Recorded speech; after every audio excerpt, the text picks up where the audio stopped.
মোহাম্মদ হুমায়ুন কবির, আর উপস্থাপনায় রয়েছেন হাসান রায়হান। প্রিয় শ্রোতা বন্ধুরা, এফএম রেডিও, স্মার্টফোন কিংবা ফেসবুক লাইভে আমাদেরকে যারা দেখছেন এবং শুনছেন, আপনাদের সবাইকে আসমানি প্রীতিময় শুভেচ্ছা জানিয়ে শুরু করছি শ্রোতাদের অংশগ্রহণমূলক ধর্মীয় ফোন ইন অনুষ্ঠান আলোকিত জীবন। প্রিয় শ্রোতা বন্ধুরা, আপনারা জানেন প্রতি মাসের প্রথম শুক্রবার আমাদের কোনো বিষয় নির্ধারিত থাকে না, বরং ইসলামিক যে কোনো প্রশ্ন আপনারা আমাদের সম্মানিত আলোচকের কাছে জানাতে পারেন এবং জেনে নিতে পারেন আপনাদের বিভিন্ন প্রশ্নের উত্তর। এবং এ সকল প্রশ্নের উত্তর প্রদান করতে আমাদের সাথে আজ স্টুডিওতে উপস্থিত রয়েছেন মাওলানা মোহাম্মদ হুমায়ুন কবির, খতিব, সিদ্দিকিয়া বিশ্ব ইসলাম মিশন জামে মসজিদ, সালন্দর, ঠাকুরগাঁও।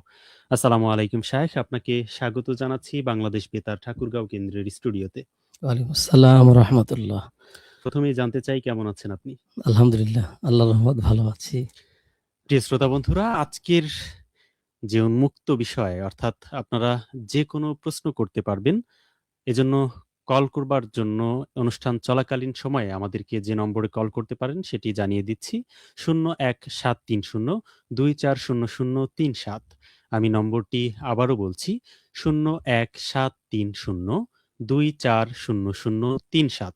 এই নম্বরে আমাদের সাথে অনুষ্ঠান চলাকালীন সময়ে আপনারা কল করে যুক্ত হতে পারেন। এছাড়াও আমাদেরকে মেইল করতে পারেন এই ঠিকানায় bbthk@yahoo.com।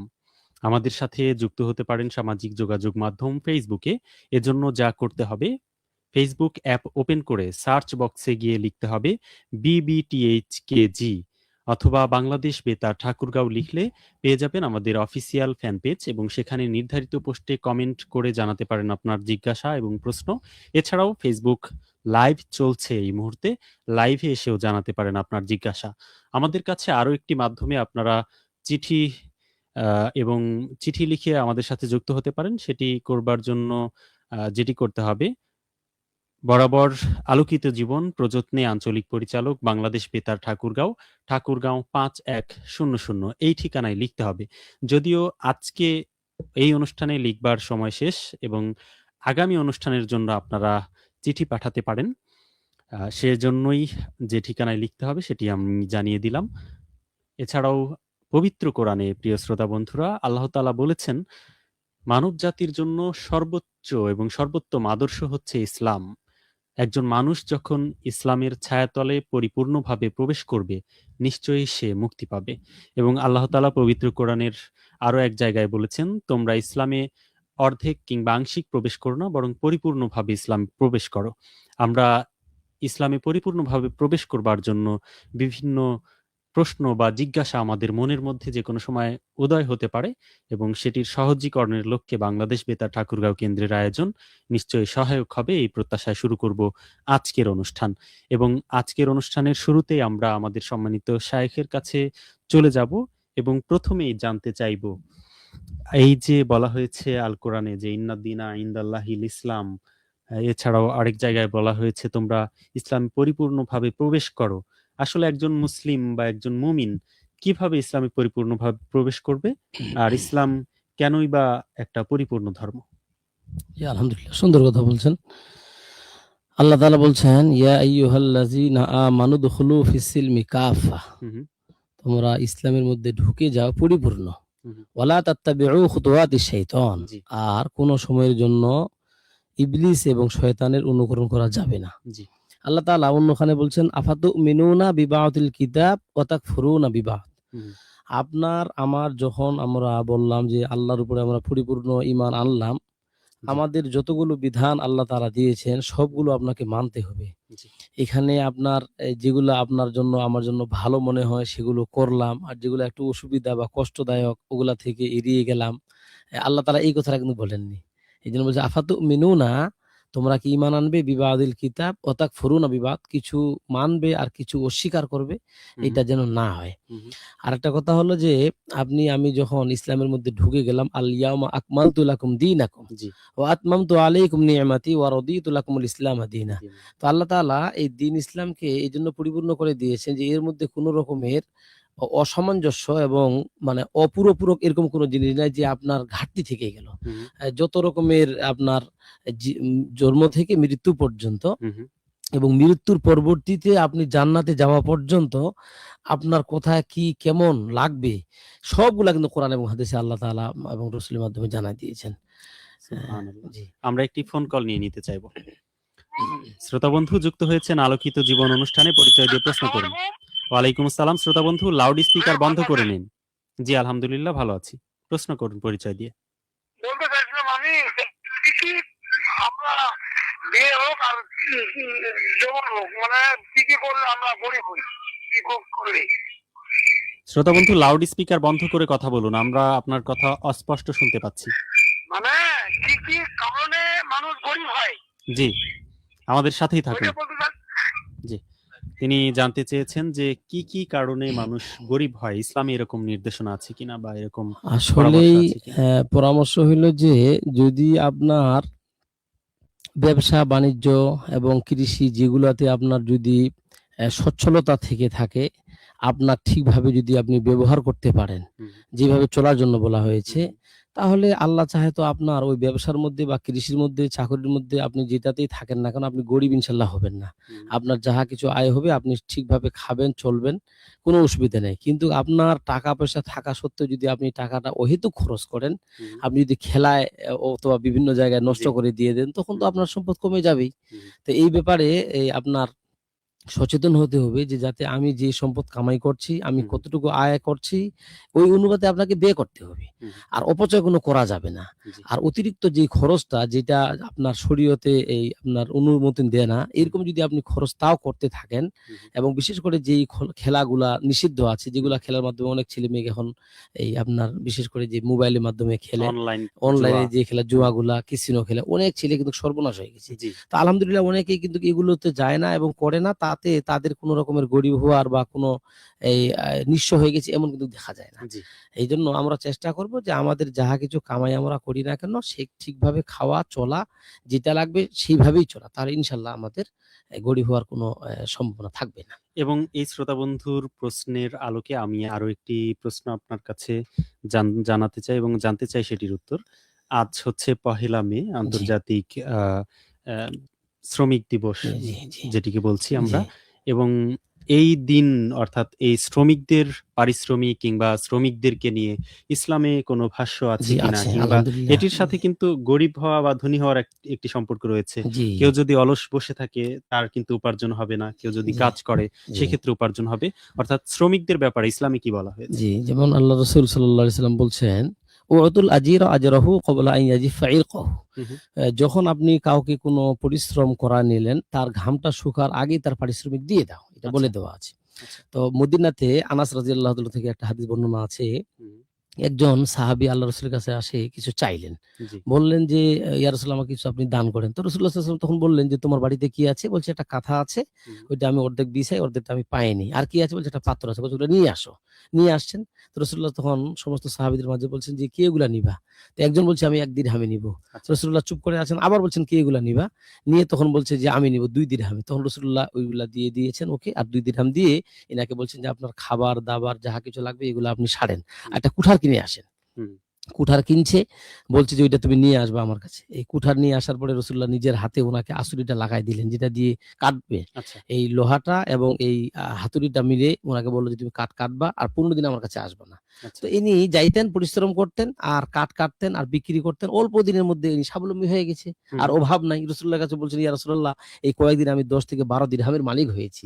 আমার কোনো অভাব নাই। আপনি আমাকে যে পদ্ধতি শিখাই দিলেন, আমি ইনশাআল্লাহ আর হাত পাতব না।" সুবহানাল্লাহ। সুবহানাল্লাহ! কি সুন্দর কথা। তো এইজন্য আমরা যদি আসলে পরিশ্রম করি, হুম, পরিশ্রমের কথা বলা আছে রাসূলুল্লাহ সাল্লাল্লাহু আলাইহি ওয়াসাল্লাম নিজেও বলছেন, তোমরা পরিশ্রম করো। আল্লাহ তাআলা নিজেও বলছেন, "লাইসা লিল ইনসান ইল্লা মা সাআ।" হুম, আপনি যদি চেষ্টা না করেন, আপনি যদি পরিশ্রম না করেন, আপনি যদি কোন কাজ না করেন, আল্লাহ কিন্তু আসমান ফাটায় আপনাকে খাওয়া-দাওয়া দেওয়া হবে এমন কিন্তু না। আল্লাহ নিজেই বলছেন যে, "তোমরা পরিশ্রম করো। জি। তোমরা চেষ্টা করো।" তো এবং এইজন্য পবিত্র কোরআনের আরেকটি আয়াতে বলা হয়েছে যে, "তোমরা সালাত শেষ করেই জমিনে ছড়িয়ে অবশ্যই জি, পড়ো।" আল্লাহ বলছেন যে, "ফাইজা কুদিয়াতিস সালাত", যখন তোমাদের নামাজ শেষ হয়ে গেল, "ফান্তাশিরু ফিল আরদি ওয়াবতাগু মিন ফাদলিল্লাহ", হুম, হুম, হুম। তখন জমিনে তোমরা ছড়ায় পড়ো, তোমরা তোমাদের রিজিক যাহা কিছু কামাই করা সেটা তোমরা খোঁজ জোগাড় করো। করো। তাহলে জি। জি জোগাড় করো। আমরা জি। আরো একটি ফোন কল নিয়ে নিতে চাই। শ্রোতা বন্ধু পরিচয় দিয়ে প্রশ্ন করুন।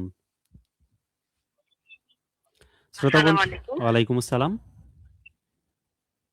জি, পরিচয় আমার দিয়ে প্রশ্ন প্রশ্ন করুন। হচ্ছে জি যে শাহেকের কাছে মানুষের ঘুম থেকে উঠতে দেরি হয়, তো দেরি হওয়ার কারণে কোনো সময় আমি সকালবেলা ঘুম থেকে উঠতে 8টায়, আমি কি সাথে সাথে আমার কাজা ফজরের ফরজ নামাজটা আদায় করে নিব, নাকি পরের দিন ফজরের সময় আমি আমার কাজা ফরজ নামাজটা আদায় করে নিব? এই প্রশ্নটা আমার ছিল। শ্রোতা বন্ধু, কে বলছিলেন, কোথা থেকে বলছিলেন? জি, আমার নাম হাফসা খাতুন, আমি ঠাকুরগাঁও বড়মাঠ থেকে বলছিলাম। জি শ্রোতা বন্ধু, আমাদের সাথেই থাকুন। ধন্যবাদ। উনি যে প্রশ্ন করছেন ওটা খুবই ইম্পর্টেন্ট একটা প্রশ্ন, কারণ এখন অনেকেই রাত মোটামুটি 12টা 1টা 2টার দিক ঘুমিয়ে যায়, জি জাগ্রত পায় না অনেকে, অনেকে অ্যালার্ম দেওয়ার পরেও পায় না। হুম। তো একটা হাদিস আছে, রাসূলুল্লাহ সাল্লাল্লাহু আলাইহি ওয়াসাল্লাম বলছেন, যখন রাত্রে ঘুমায় গেলেন ফজরে যদি উঠতে না পারেন, তাহলে যখনই আপনি জাগ্রত হবেন তখনই উযু করে আপনি সালাতটা আদায় করবেন। আচ্ছা, পরের দিনের জন্য বা দেরি আদায় করবে এই জন্য রেখে দেওয়ার কোনো সুযোগ নেই। এই জন্য নাই যে আপনি পরের দিন যে আদায় করবেন এর কোনো তো গ্যারান্টি নেই। যদি জি আপনি বেঁচে না থাকেন, তাহলে এই ফরজ নামাজ যে ফজরেরটা বাকিটা কার জিম্মায় আপনি দিবেন? জি এজন্য যখনই আপনি উঠছেন, উযু বানালেন, সালাত আদায় করে ফেললেন। এবং নিয়ম আছে, যদি আপনার জোহরের আগে আদায় করে দেন তাহলে সুন্নত 2 রাকাত অবশ্যই আদায় করতে হবে এবং আচ্ছা। ফরজ 2 রাকাতও আদায় করতে হবে। এবং এটি যদি কেউ নিয়মিত করে? নিয়মিত করলে তার জন্য কিন্তু গুনাহ আছে এবং পানিশমেন্টের ব্যবস্থা আছে। নিয়মিত করা যাবে না। জি উনি গোটা 1 বছরের মধ্যে বা কিছুদিনের মধ্যে এমন সমস্যা হয়েছে, হুম, কোনো কারণে অসুস্থ পারে নাই, এটা আলাদা। কিন্তু অভ্যস্ত করা যাবে না। প্রিয় শ্রোতা বন্ধু, আশা করি আপনি আপনার প্রশ্নের উত্তর পেয়েছেন। আমরা আরো একটি ফোন কল নিয়ে নেব। শ্রোতা বন্ধু যুক্ত হয়েছেন আলোকিত জীবন অনুষ্ঠানে, পরিচয় দিয়ে প্রশ্ন করুন। যে আমি রুকু বলছি নীলফামারী থেকে। জি শ্রোতা বন্ধু। আর বলতে চাচ্ছি দরুদ আমল করতে হয়, তো কোন ধরনের দরুদ সবসময় আমল করবো? জি শ্রোতা বন্ধু, আমাদের সাথেই থাকুন। হ্যাঁ, ধন্যবাদ। উনি সুন্দর কথা বলছেন। আল্লাহ রাসূল নিজে বলছেন, আকসিরু আলাইয়া হুম হুম, বিসসালাত, তোমরা আমার উপরে বেশি বেশি দরুদ পাঠ করবা।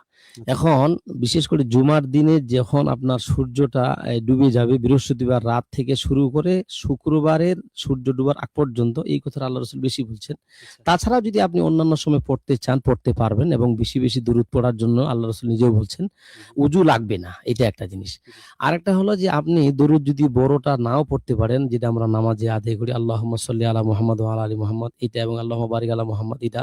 তো হুম, এটা যদি মনে করি যে অনেক সময় লাগতেছে, হুম, আপনি যদি ছোট্ট করেও পড়েন যে সাল্লাল্লাহু আলাইহি ওয়াসাল্লাম, তাহলে আপনি দরুদের যে ফজিলত এবং মর্তবা আপনি পেয়ে যাবেন। আর যদি আপনি দরুদ বেশি বেশি পড়েন, আল্লাহ রাসূল বলছেন যে তার জন্য সুপারিশ করে জান্নাত দেওয়া আমার উপরে ওয়াজিব হয়ে যায়। সুবহানাল্লাহ, সুবহানাল্লাহ। এজন্য আমরা দরুদ বেশি বেশি পড়ার চেষ্টা করব ইনশাআল্লাহ। ইনশাআল্লাহ। জি। এটির সাথে আরো একটু আরেকটি জিজ্ঞাসা আমি করতে চাই। সেটি হচ্ছে যে রাসূল সাল্লাল্লাহু আলাইহি ওয়াসাল্লামের সাল্লাল্লাহু যখন আলাইহি ওয়াসাল্লাম। নাম আমরা শুনবো, জি। তখন দরুদ পড়তে হয় এবং জি, আপনিও অবশ্যই। পড়লেন হ্যাঁ, আমি নাম বলার সাথে সাথে। জি। এটির ব্যাপারে হাদিসে কি বলা জি, হয়েছে? আল্লাহ রাসূল সাল্লাল্লাহু আলাইহি ওয়াসাল্লাম বলছেন, উনি মেম্বারে উঠতেছিলেন। তো এই সময় উনি বলছিলেন আমিন। হুম, হুম, আবার কিছুক্ষণ পর বলছেন আবার আমিন। হুম, হুম, আবার মেম্বারে থাকা অবস্থায় আবার বলছেন আমিন। তো সাহাবারা বলছেন, ইয়া রাসূলুল্লাহ, এরকম তো অবস্থা দেখিনি, আপনি কেন এই কথা বলছেন? হুম, তো উনি তখন বলছেন যে ৩টা কারণে আমি আমিন আমিন বলছি। আচ্ছা, এই মুহূর্তে আমার কাছে হযরত জিবরাইল আমিন আসছিলেন। এসে বলছেন যে, যেই সমস্ত মানুষ আপনার নাম শোনার পরও দরুদ না পড়ে চুপ করে থাকবে, কৃপণতা করবে, তার উপরে লানত এবং সে ধ্বংস হোক। আমি বলছি যে আমিন, আল্লাহ তুমি কবুল করো। কেন আপনি রাসূলুল্লাহ সাল্লাল্লাহু আলাইহি ওয়াসাল্লামের নাম শোনার পরে দরুদ পড়বেন না? এখানে তো আপনার কোনো খরচ নাই, হুম, কোনো অসুবিধা নেই। যে এমন না যে কোথাও মোবাইলে বললে টাকা খরচ হয়, রাসূলের উপর দরুদ পড়লেও টাকা দিতে হবে, খরচ হবে, এমন তো না। জি, এজন্য দরুদ পড়তে হবে। আরেকটা কথা বলছিলেন যে, আরেকটা হলো যে বাবা-মাকে পাওয়ার পরেও যদি সেবা করে, সে যদি জান্নাত কামাই করে নিতে না পারে, তাহলে সেও ধ্বংস হোক। তো হুম, রাসূলুল্লাহ বলছেন, হ্যাঁ আমি বলছি আমিন। আরেকটা বলছেন, আপনি ৩ বার আরেকবার যে বললেন, তখন উনি বলছেন যে, যেই সমস্ত আমার উম্মতেরা রমাদানের সিয়াম পাইলো, আর এগুলো আদায় করে পরিপূর্ণভাবে আল্লাহর কাছে গুনাহগুলো ক্ষমা করে নিতে পারলো না, তারাও অভিশাপ এবং ধ্বংস হোক। আমি এইজন্যই বলছি আমিন। তো এইজন্য আল্লাহ রাসূল সাল্লাল্লাহু আলাইহি ওয়াসাল্লামের নামটা শোনা মাত্রই আমাকে বলতে হবে। এটার জন্য উযুর কোনো প্রয়োজন নেই। জি। আর না বললে আমরা কিন্তু কৃপণ হবো এবং রাসূলুল্লাহর কিন্তু অভিশাপ আছে। এবং এই বিষয়গুলো আল্লাহ তাআলা আমাদের সবাইকে আমল করার হ্যাঁ, তৌফিক জি, দান করুন। আমিন। আমরা আরো একটি ফোন কল নিয়ে নেব। শ্রোতা বন্ধু যুক্ত হয়েছেন আলোকিত জীবন আসসালামু অনুষ্ঠানে। আলাইকুম। ওয়ালাইকুম আসসালাম, পরিচয় দিয়ে প্রশ্ন করুন। যে আমি কথা বলছি মোহাম্মদ মোস্তাফিজুল্লাহ, খাতুরিয়া বেতার সুদা ক্লাবের সাধারণ সম্পাদক নবাবগঞ্জ থেকে। জি, জি, হুজুরের কাছে আমি যেটা জানতে চাইবো যে, এই যে মহিলাদের চুল বিক্রি করতেছে, বর্তমান চুল যে নিচ্ছে, এটা কি চুল বিক্রি করা যাবে কিনা? আর দ্বিতীয় কথা হলো যে, ইসলামী ব্যাংক থেকে কোনো ঋণ নেওয়া যাবে কিনা? এটা ইসলামের দৃষ্টিতে কি বলবেন? জি শ্রোতা বন্ধু আমাদের সাথেই থাকুন। তিনি প্রথম প্রশ্ন করেছেন যে নারীদের চুল বিক্রি হচ্ছে ব্যাপকভাবে, এটি ইসলামে কতটুকু শরীয়ত সম্মত? জি, প্রথম প্রশ্ন। শরীয়তে বলা আছে যে নারীদের বড় চুল রাখা কিন্তু ফরজ। হুম হুম। তো এখন কোনো ব্যক্তি যদি চুলগুলোকে কেটে ছোট করেন বা যদি ওগুলো বিক্রি করেন তাহলে তার জন্য গুনাহে কবিরা। এবং কোনো মানুষ যদি কোনো মেয়ে বলেন বা ছেলে বলেন যদি আমরা ছেলেরা যদি মেয়েদের ভূষা, ওদের অবয়ব বা ওদের মতো আকৃতির চেষ্টা করি, হুম হুম। আমাদের পোশাক আশাক অথবা আমাদের আকৃতির মতো তারা যদি অবলম্বন করে তাহলে সেটা কিন্তু গুনাহে কবিরা। সুতরাং আপনার চুল বলেন বা অন্য কোনো অঙ্গ প্রত্যঙ্গ বিক্রির কিন্তু সুযোগ নাই। আচ্ছা। এবং এটা কেউ যদি করে তাহলে তার কিন্তু গুনাহে কাবিরা, বড় গুনাহ হবে, এটা নিষেধ আছে। এবং আমাদের শ্রোতা বন্ধু আরো একটি প্রশ্ন করেছেন, দ্বিতীয় প্রশ্ন, সেটি হচ্ছে যে ইসলামী ব্যাংক থেকে ঋণ গ্রহণ করা যাবে কিনা? যেগুলোতে শরীয়ত সম্মত অনুমোদন আছেন এবং যেগুলো বিশেষ করে ওলামায়ে কেরাম অনুমতি দিয়েছেন, আমাদের বাংলাদেশে অনেকগুলো ইসলামিক ব্যাংক আছে, এগুলাতে একটা শরিয়া বোর্ড আছে। হুম এই বোর্ড কর্তৃক যেগুলো নির্ধারিত এবং যেগুলো ওই আপনার পরিচালনা হয় হুম। সেগুলাতে যদি আপনি ঋণ দেন তাতে গুনাহের কোনো কারণ নাই।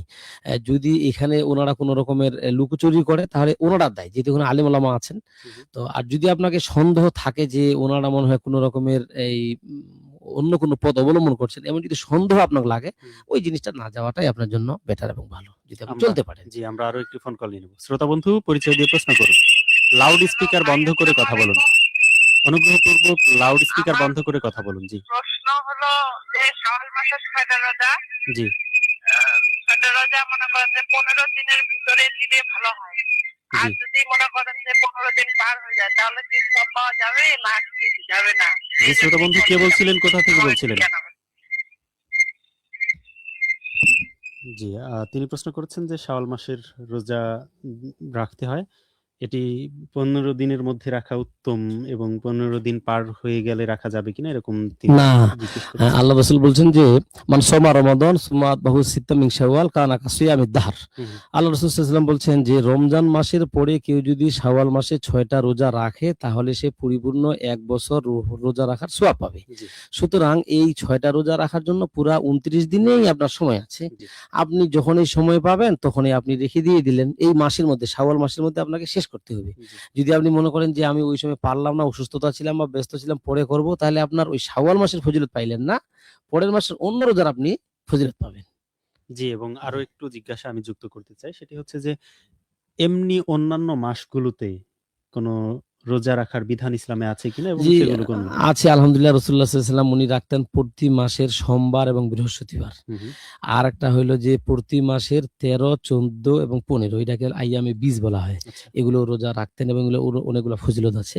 তো রাসূলুল্লাহ সাল্লাল্লাহু আলাইহি ওয়াসাল্লামকে জিজ্ঞাসা করা হয়েছিল আপনি সোমবারে আর বৃহস্পতিবার কেন রাখেন? উনি নিজেই বলছেন যে সোমবারে আল্লাহ আমাকে দুনিয়াতে আনয়ন করছেন। আচ্ছা এইজন্য আমি আমার এই জন্মদিন উপলক্ষে মূলত রোজাটা রাখি।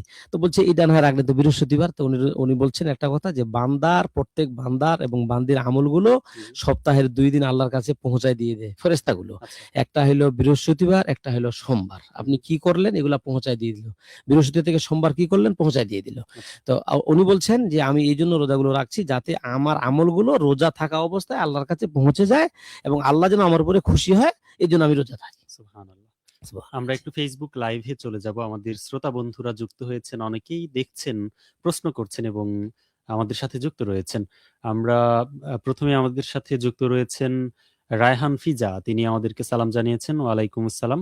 এবং আমাদের সাথে আরেকজন যুক্ত রয়েছেন মোহাম্মদ হাসান আহমেদ, তিনি ইমোজি পাঠিয়েছেন। এছাড়াও রায়হান ফিজা আমাদের সাথে হরিপুর থেকে যুক্ত রয়েছেন এবং ভাটগাঁও ভাটগাঁও ভালুকা ময়মনসিংহ থেকে আমাদের সাথে শুভ সন্ধ্যা জানিয়েছেন মোহাম্মদ জুয়েল এবং তিনি প্রশ্ন করেছেন সন্তান কি পিতামাতার জন্য আকিকা দিতে পারবে যদি পিতামাতার আকিকা করা না হয়ে থাকে?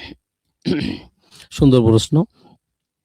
আকিকাটা আপনার সুন্নাত হুম, এবং আকিকাটা দিলে পরে আপনার ওই শিশু সন্তানের তার বিপদ আপদ বালা মুসিবত থেকে আল্লাহ কিন্তু মুক্ত করেন। জি, তো নিয়ম হলো যে কোনো সন্তান যখন জন্মগ্রহণ করবে তখন তার 7 দিনে দিনে দেওয়াটা হলো সবচাইতে উত্তম এবং ভালো এবং হুম, অনেকগুলো কথা আছে সেখানে, চুলগুলো ফেলায় দেওয়া এবং সেই ওজনে রূপো বা স্বর্ণ দান করা, হুম, হুম, সেটা বলা আছে।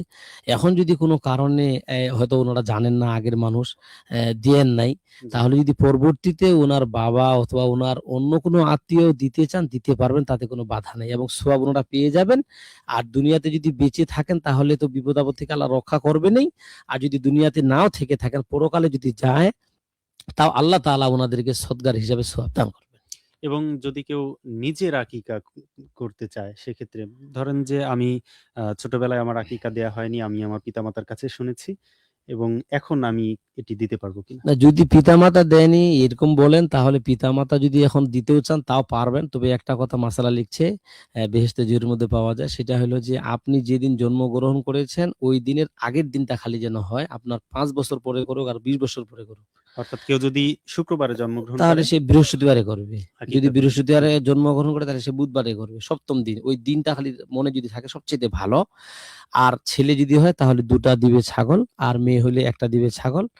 এখন যদি বাবা-মা বলে যে আমরা তোমার দিনে আকিকা, এখন আমার কাছে সম্পদও নাই, তাহলে জি। ছেলে যদি মনে করে যে আমি আমার আকিকাটা দিয়ে দিই, সে দিতে পারবে এবং ওইটার জন্য উনি সওয়াবও পাবেন এবং বিপদ থেকে মুক্তিও পাবেন, আল্লাহ খুশি হবেন। প্রিয় শ্রোতা বন্ধু, আশা করি আপনি আপনার প্রশ্নের উত্তর পেয়েছেন। আমাদের সাথে ফেসবুক লাইভে আরো যুক্ত রয়েছেন জান্নাতুল ফেরদৌসী, তিনি আমাদের সাথে রয়েছেন এবং গোপালপুর, বোচাগঞ্জ, দিনাজপুর থেকে আমাদের সাথে রয়েছেন মেহেদী হাসান। মোহাম্মদ অমিত হাসান আমাদের সাথে যুক্ত রয়েছেন। বলেছেন, আসসালামু আলাইকুম ভাই, কেমন আছেন আপনারা? আলহামদুলিল্লাহ, আমরা ভালো আছি। প্রশ্ন হলো, রমজান মাসে তারাবি নামাজ না পড়লে রোজা হবে কিনা এবং ঈদের নামাজের আগে ফেতরার টাকা না দিলে ঈদের নামাজ হবে কিনা? সুন্দর প্রশ্ন। একটা হলো যে এই রমজান মাসে রোজাটা হলো ফরজে আইন, হুম, আর রাত্রে কিয়ামুল লাইল করাটা হলো সুন্নতে মুআক্কাদা। জি, তো এখানে যদি আপনি সুন্নত আদায় না করেন তাহলে রোজা আপনার হয়ে যাবে, কিন্তু যদি আপনি সারা মাস এই তারাবি বা কিয়ামুল লাইল না করেন তাহলে রাসূলুল্লাহ সাল্লাল্লাহু আলাইহি ওয়াসাল্লামের সুপারিশ থেকে আপনি মাহরুম হবেন। এটা একটা কথা আছে। হুম, আরেকটা হলো যে ঈদের নামাজের আগে যদি আপনি ফিতরাটা দিয়ে দেন, সেই ফিতরাটা হবে সদাকাতুম মাকবুলা। আল্লাহ রাসূল সাল্লাল্লাহু আলাইহি ওয়াসাল্লাম বলছেন যে সেটা হবে একটা গৃহীত দান। হুম, আর বলছেন যে বাদা সলাতি সদাকা যদি কেউ ঈদের নামাজের পরে আদায় করে তার সদকা আদায় হয়ে যাবে, সেটা একটা সাধারণ দান হিসাবে গণ্য হবে। জি। শ্রোতা বন্ধু, আশা করি আপনি আপনার প্রশ্নের উত্তর পেয়েছেন। আরো একটি নামহীন আইডি থেকে আমাদের সাথে যুক্ত রয়েছেন একজন এবং প্রশ্ন করেছেন, বেতারে শুধুমাত্র ইসলাম নিয়ে আলোচনা হয়, অন্য ধর্ম নিয়ে আলোচনা হয় না কেন? প্রিয় শ্রোতা বন্ধু, আপনার জ্ঞাতার্থে জানিয়ে রাখতে চাই, প্রতি মাসের শেষ শুক্রবারে সনাতন ধর্মাবলম্বীদের জন্য একই সময়ে একই নামে অনুষ্ঠান প্রচারিত হয়ে থাকে। আশা করি আপনি যুক্ত হবেন। ইসমাইল হোসেন আমাদের সাথে যুক্ত রয়েছেন এবং সালাম জানিয়েছেন। মোহাম্মদ জাহিদ হাসান, তিনি আমাদের সাথে যুক্ত রয়েছেন এবং আমাদের সাথে মনির ইসলাম, তিনি যুক্ত রয়েছেন। হুসাইন আহমেদ মানিক, তিনি যুক্ত রয়েছেন এবং মন্তব্য করেছেন, মাশাআল্লাহ। রুবেল ইসলাম হৃদয় আমাদের সাথে গোবিন্দগঞ্জ, গাইবান্ধা থেকে যুক্ত রয়েছেন। এছাড়াও আমাদের সাথে যুক্ত রয়েছেন হাফসা, তিনি আমাদের কাছে প্রশ্ন করেছেন যে, আমার প্রশ্ন, সাবিলুল্লাহ নামের অর্থ কি? দয়া করে আমার কমেন্টটি পড়ে উত্তরটি জানাবেন। সুন্দর কথা বলছেন উনি। সাবিল কথাটার অর্থ হইলো পথ বা রাস্তা। আর আল্লাহ মানে তো আল্লাহ তাআলা, মানে আল্লাহ তাআলার পথ অথবা আল্লাহ তাআলার রাস্তা। সাবিলুল্লাহর অর্থ হইলো যে আল্লাহ তাআলার পথ বা নিয়ম বা আল্লাহ তাআলার রাস্তা। এইটাই অর্থ প্রিয় পাওয়া শ্রোতা যায়। বন্ধু, জি। আশা করি আপনি আপনার প্রশ্নের উত্তর পেয়েছেন। মোহাম্মদ বেলাল মিয়া আমাদের সাথে যুক্ত রয়েছেন মাথাভাঙা জেলা, কুচবিহার, পশ্চিমবঙ্গ, ভারত থেকে। প্রিয় শ্রোতা বন্ধু, আপনাকে বাংলাদেশ বেতার ঠাকুরগাঁও কেন্দ্রের পক্ষ থেকে অনেক অনেক প্রীতি এবং শুভেচ্ছা জানাচ্ছি। আশা করি আপনাদের সাথে অন্যান্য অনুষ্ঠানেও যুক্ত থাকবেন। আমরা একটি ফোন কল নিয়ে নিতে চাইব। কলটি কেটে গেছে। আমরা আরো একটি ফোন কল নিয়ে নেবার চেষ্টা করব এবং তার আগে আমি আপনার কাছে জানতে চাই যে দৈনন্দিন জীবন ঘনিষ্ঠ কোন কোন আমল রয়েছে আমরা মুসলিমরা সকাল থেকে সন্ধ্যা পর্যন্ত আমল করতে পারি এরকম? জি, আলহামদুলিল্লাহ, সুন্দর কথা। একটা হলো যে আপনার সম্ভব যদি হয় সবচাইতে উত্তম আমল হলো ফজরের আগে উঠে সালাতুত তাহাজ্জুদ, যেটা আচ্ছা। রাসূলুল্লাহ সাল্লাল্লাহু আলাইহি ওয়াসাল্লাম কিন্তু বাদ দেন নাই। হুম, হুম। এবং কোরআনে আল্লাহ তাআলা বলছেন যে ওয়ামিনাল লাইলি ফাতাহাজ্জাদ বিহি নাফিলাতাল লাক। আচ্ছা। রাসূল, আপনি এত কষ্ট করছেন যে আপনার জন্য এখন অতিরিক্ত আমি করে দিয়েছি। আগে হুম, কিন্তু সালাতুত তাহাজ্জুদটা আপনার ফরজ ছিল। আচ্ছা। পরবর্তীতে 5 ওয়াক্ত সালাত যখন আল্লাহ তাআলা কায়েম করে দিলেন, তখন সেটা আপনার এই নফল হিসেবে সাব্যস্ত হইল। তো রাসূলুল্লাহ সাল্লাল্লাহু আলাইহি ওয়াসাল্লাম তা কিন্তু বাদ দেন নাই।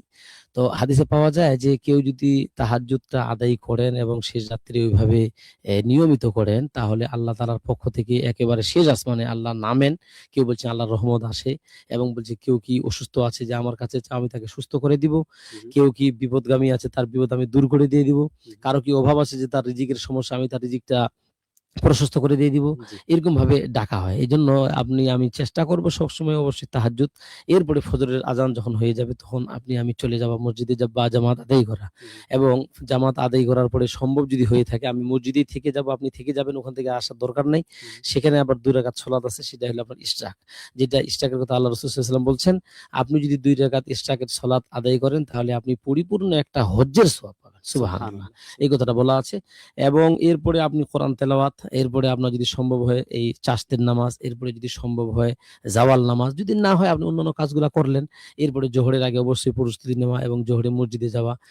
এইভাবে করে জোহরের পরে আপনি একটু খাওয়ার পরে কাইলুলা একটা সুন্নাহ আছে, অনেকে আমরা জানি না। আল্লাহ রাসূল সাল্লাল্লাহু আলাইহি ওয়াসাল্লাম সেটা কিন্তু করতেন এবং হযরতে আলীও করছিলেন। এই সেখানে কাইলুলা আসলে এই বিষয়টা কি? কাইলুলা হলো যে আপনি যখন দুপুরে খাওয়া করলেন, একটু আপনি বিছানার মধ্যে একটু নাড়াচাড়া করলেন, শুধু শুয়ে থাকলেন, ঘুমানো না। আচ্ছা। যাতে করে আপনি একটু বিশ্রাম নিলেন অল্প কিছুক্ষণের জন্য। এটা এটাকে কি বলা হয় রাসূল কাইলুলা। সাল্লাল্লাহু আলাইহি ওয়াসাল্লামের সুন্নাহ? সুন্নাহ, জি, আমরা পেয়েছি এবং হযরত আলীও করছেন, সাহাবারাও করছেন। আমরাও আলহামদুলিল্লাহ করি। আলেম ওলামারা বলছেন যে এটার মধ্যে উপকারও আছে। যারা বিজ্ঞান নিয়ে তারা গবেষণা করছে, রেজাল্টটা এখন ওরা বের করতে পারেনি। তো পারবে ইনশাআল্লাহ। তো এইজন্য কাইলুলাটা একটা সুন্নাহ। এটা অনেক সময় করলে আপনার অনেক উপকার আছে। আরেকটা হলো যে আল্লাহ রাসূল যেই কাজটাই যেভাবেই করেন না কেন, আপনি যখনই ওইভাবেই করবেন কিছু না জানলেও, এর মধ্যে আপনার অবশ্যই কল্যাণ দুনিয়াতেও আছে, পরকালে আপনার মুক্তি আছেই। এরপরে আপনি আসরের সালাত ঠিকভাবে জামাতের সাথে আদায় করলেন। আপনার ব্যবসা থাকলে ব্যবসায় চলে গেলেন। এরপরে আপনি আসরের পর থেকে হয়তো কিছু একটু আমল করলেন, অথবা আপনার যেখানে কাজ সেখানে চলে গেলেন। এরপরে মাগরিবের যদি সম্ভব হয় আপনার, এর মধ্যে আপনার মনে করেন যে আওয়াবিন পড়লেন, সেখানে অনেকগুলো ফজিলতের কথা আছে। এরপরে এশারের সালাত আদায় করার পরেই তাড়াতাড়ি আপনি ঘুমানো। এর মধ্যে দিনের বেলা আপনার ছেলে মেয়ে খাওয়া-দাওয়ার দেখাশোনা করা এবং তারা ঠিকভাবে আদায় করলো কিনা, লেখাপড়া ঠিকভাবে করলো কিনা, এগুলা খোঁজখবর নেওয়া আপনার দায়িত্ব। জি। এবং আমাদের সাথে ফেসবুক লাইভে আরো অনেকেই যুক্ত হয়েছেন নাজমুস সাকিব মুন। তিনি আমার বড় ভাই এবং তিনি হচ্ছেন গণমাধ্যম কর্মী। দেবীগঞ্জ উপজেলা প্রেস ক্লাব থেকে তিনি দেখছেন এবং শুনছেন।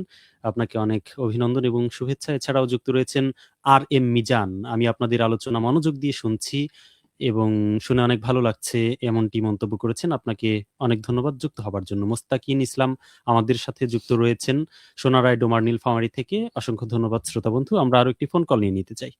হ্যালো, আসসালামু আলাইকুম। ওয়ালাইকুম আসসালাম শ্রোতা বন্ধু, পরিচয় দিয়ে প্রশ্ন করুন। জি, আমি কথা বলছিলাম ডাঙ্গাপাড়া বামনহাট স্মার্ট ছোটা ক্লাবের সভাপতি মোহাম্মদ হাফিজুর রহমান লাবু, মারিয়াপদা পঞ্চগড় থেকে। জি ভাইয়া, ভালো আছেন? আলহামদুলিল্লাহ, আমরা বেশ ভালো আছি। প্রশ্ন করুন। জি, আমিও ভালো আছি। তো প্রথমে বেতার কর্তৃপক্ষকে অসংখ্য ধন্যবাদ এই যে এরকম একটি প্রোগ্রাম দেওয়ার জন্য। আজকের অতিথিকে অসংখ্য ধন্যবাদ। তো আজকে আমি যে বিষয়টা জানতে চাচ্ছি সেটা এরকম, এই যে মানে বিউটি পার্লার রয়েছে, মালিক হয়তো পুরুষ, কিন্তু এই বিউটি পার্লার মানে মহিলা চালায় আর কি। ধরেন বিয়ের অনুষ্ঠান যে কনেকে সাজিয়ে মেকআপ এগুলা করে দেয়, এবং কি আধুনিক যন্ত্রপাতি দিয়ে যে নাক কান যে ছড়ায় দেয়, এতে করে এই বিউটি পার্লার যে চালায়, এতে করে ইসলামিক দৃষ্টি থেকে মানে এটা কতটা যুক্তিসম্মত? এটাতে নাক কান ছড়ায় নেওয়া যাবে না নাই, বা মেকআপ এগুলা যদি মানে যাবে না ইসলামিক দৃষ্টি থেকে, এইটুকু একটু বলবেন। জি শ্রোতা বন্ধু, আমাদের সাথেই থাকুন। সময় অতি সংক্ষিপ্ত, আমরা অল্প কথায় উত্তর দিলাম। উনি বলছেন যে বিউটি পার্লারের কথা। বিউটি পার্লারে আমি আমার স্ত্রী বা আপনার স্ত্রী যেতে পারবে শুধুমাত্র স্বামীকে আকর্ষণ করার জন্য। আমি খরচ করলাম কিন্তু উপভোগ করবে আরেকজন, এটা কিন্তু শরীয়ত অনুমতি দেয় না। অর্থাৎ নারীরা সাজবে তাদের অবশ্যই স্বামীকে খুশি করার জন্য, ওকে পাগল করার জন্য, ওকে কাছে নেওয়ার জন্য যত রকমের পথ অবলম্বন করতে হয় সেটা সে করতে পারবে, কোনো অসুবিধা নেই। এবং এই ক্ষেত্রে জাদু টোনার আশ্রয় নেয় অনেকে, সেটা যাবে কিনা? না, জাদু টোনাটা এটা করলে পরে আল্লাহ রাসূল সাল্লাল্লাহু আলাইহি ওয়াসাল্লাম বলছেন, একটা হাদিস আজকে পাওয়া গেছে, সেটা হলো যে জাদু টোনা যারা বিশ্বাসী বা কাজ করে তারা কিন্তু জাহান্নামী। এই তওবা করে ফিরে না আসলে আল্লাহ কিন্তু তাদের ক্ষমা করবেন না। এজন্য আমরা সকলেই চেষ্টা করবো সেটা একটা। আর বিশেষ করে মদের ব্যাপারে যারা খায় মদ, এই ব্যাপারে খুব কথা বলা আছে যে তারা কোনো জাহান্নামী। আত্মীয়তা ছিন্নকারী যারা বলছে লা ইয়াদখুলুল জান্নাত কাতিউ রিহমিন, কথা বলছে কত্তাত, অথবা কাতিউ, এইভাবে কথাটা বলছেন।